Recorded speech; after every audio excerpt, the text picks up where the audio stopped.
صدر Donald Trump جو ہیں جب وہ بات کرتے ہیں فیلڈ مارشل سے متعلق سید آصم منیر صاحب سے متعلق تو کہتے ہیں کہ ہی از اے گریٹ گائے.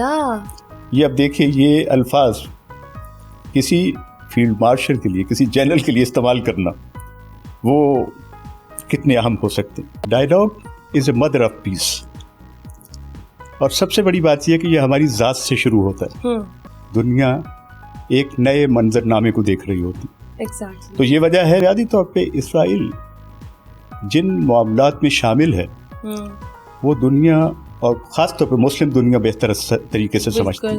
صدر ڈونلڈ ٹرمپ آپ ان کے پہلے ٹرم دیکھیے تو اس میں وہ تمام تر چیزیں آپ کو کہتے ہوئے نظر آتے تھے کہ میں امن کی بحالی کے لیے اور بغیر جنگوں کے اس ماحول کو، اور کسی حد تک کیا بھی بہت کیا، لیکن اس کے بعد جو ہے وہ ایک انتہائی ریئیکٹیو ان کا رویہ ہے. ٹرمپ کی پالیسی ہے جنگ والی، اس کے اوپر کیا رد عمل آپ دیکھتے ہیں امریکن لوگوں کا؟ کیا ٹرمپ سسٹین کر پائیں گے یا پھر ان کے اپنے ہی لوگ جو ہے وہ ان کے اگینسٹ ہو جائیں گے؟ تمام تر چیزوں کا اعتراف کرتے ہوئے کہ امریکی لوگ جو ہیں بہت بڑے دل کے مالک ہیں، اس میں کوئی شبہ نہیں. میں یہ ذاتی طور پہ یہ سمجھتا ہوں اگر سرویس کو سامنے رکھا جائے تمام تر گیلپ سے لے کے دوسرے سرویس جتنے بھی تو اس سے آپ کنکلوژن جو کرتے ہیں پاکستان نے سفر کیا ہے بہت زیادہ. ایک عرصہ دراز جو ہے وہ پاکستان وار آن ٹیرر میں جو جنگوں کی صورت ہوتی ہے جس میں مکالمہ بھی ہوتا ہے ساتھ ساتھ جس میں باتیں بھی ہوتی تو پاکستان کے اس تجربات اور مشاہدات کو دنیا اگر یوٹیلائز کر لیتی ہے تو یہ تو میں سمجھتا ہوں کہ ایک بہت بڑی بلیسنگ ہوگی موجودہ حالات میں.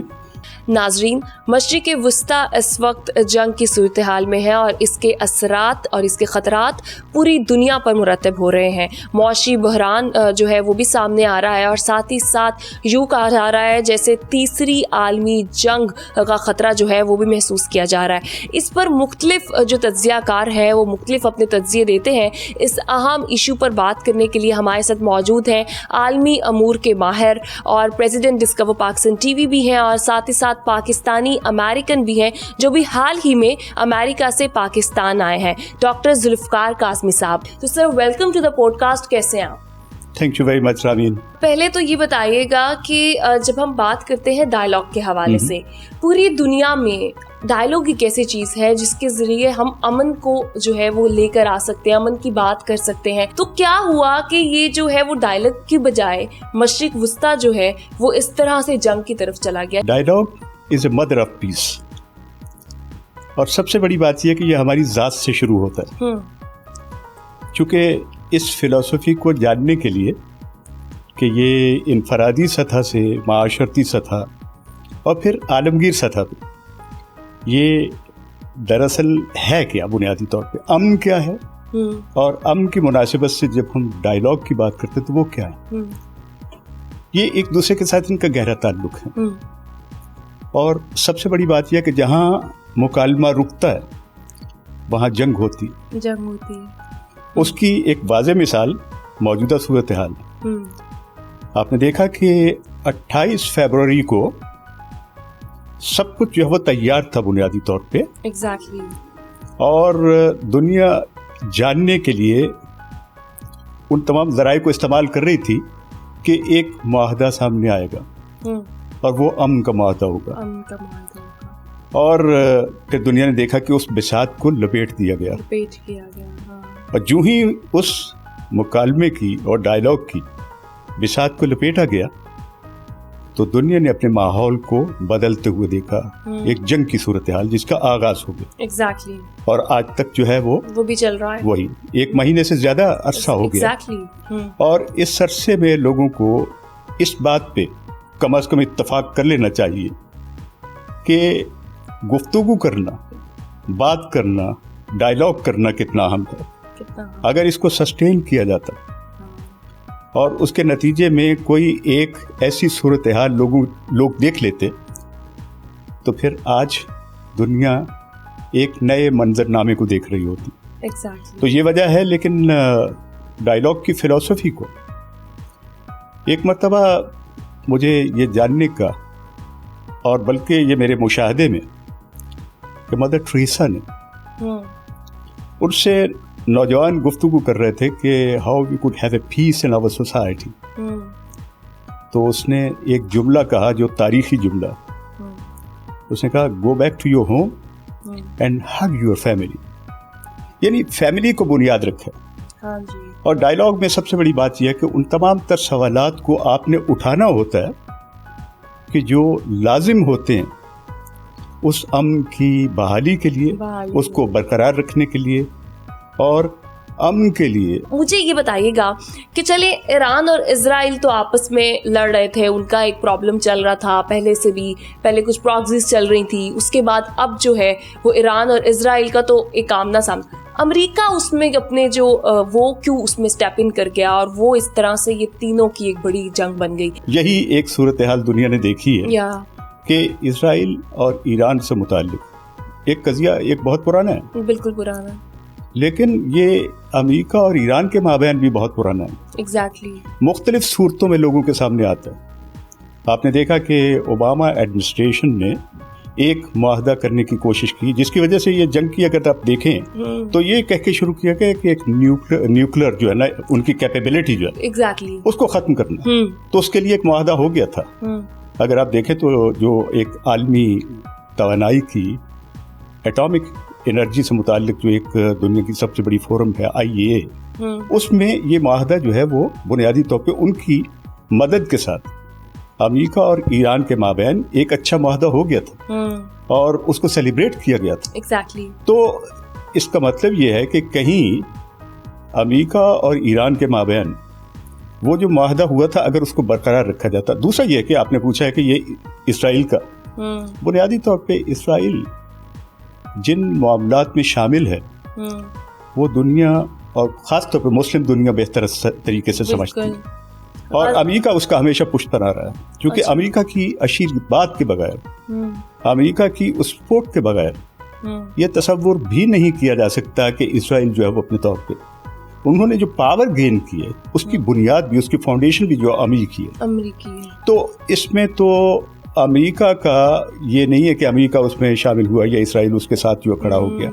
حقیقی معنوں میں دونوں کے مفادات وہی ہیں، ایک سے مفادات ہیں، اور وہ مفادات کہیں کیا یہ مفادات مسلمانوں کے اگینسٹ کوئی وجہ ہے، یا پھر ایک سوال جو بنتا ہے وہ یہ کہ اسرائیل جو ہے وہ ایران کے ساتھ جو لڑائی کر رہا ہے وہ پس منظر لبنان والا ایشو زیادہ ہے، یا پھر وہ گریٹر اسرائیل بنانے کے لیے وہ مسلم کمیونٹی کو ڈسٹرب کر رہا ہے؟ یہ اس کا پس منظر جو ہے وہ ایک عرصہ دراز سے یہ کو آپ دیکھیے، خاص طور پہ جو اسرائیل اور مصر کے درمیان اس زمانے میں جارڈن بھی اس میں شامل تھی. اگر آپ دیکھیں تو اسی کی بنیاد پہ مختلف طرح کے رستے بنے جس نے اس تمام خطے کو ڈیسٹیبلائز کیا، اور اس کا نتیجہ یہ ہے کہ آپ نے بعد میں جو غزہ کی صورتحال دیکھی.